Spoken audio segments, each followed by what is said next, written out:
Parang dagan na dagan mo yung mundo eh. Binabastos kasi ng mga klase ko yung bagong post na picture ko sa FB. Kaptingin nga. Naku nak, ang laswa.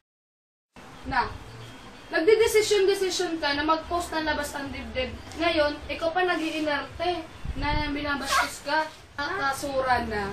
Dibdib pa kaya. Take note, dibdib! Di ka na nahiya! May dibdib ka ba nak? Di ba wala? Wala nga na eh. Ay, hindi pala. Boobs. May boobs ka ba nak? Di ba wala? Dibdib lang. Tataka nga ako eh. Nagsusuot ka pa ng bra. Wala namang sinasalo. Kung ano, iiyak ka pa. Ano? Tahimik ka na lang ngayon. Ano ang desisyon mo? Burahin ko na lang. Oo, burahin mo na ngayon. Iyang-iya naman ako sa'yo. Kung ako nga yung buti nga, compliment lang eh. Kung ako yung mumurahin pa kita. Kasi, anak, ang laswa talaga na. Ang laswa. Tama nyo nga.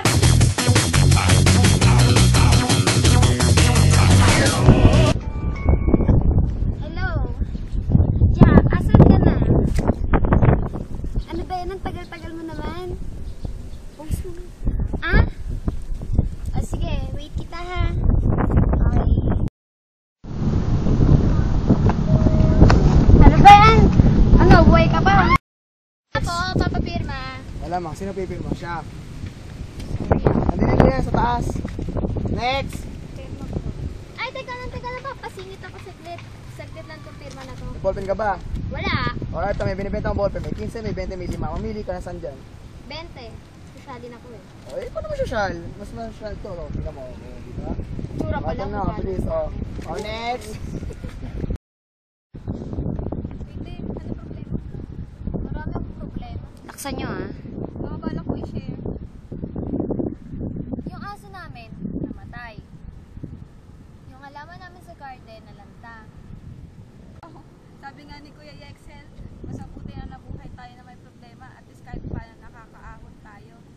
Tsaka isa pa, masalamat ka.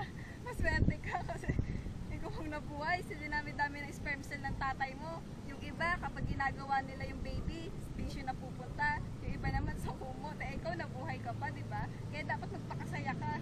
Sperm cell talaga? Ayaw mo ba? Oo.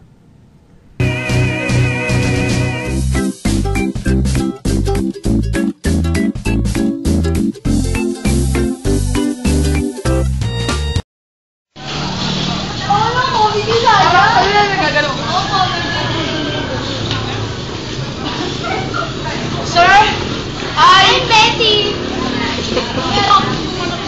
I want baby. As of now. But I need money!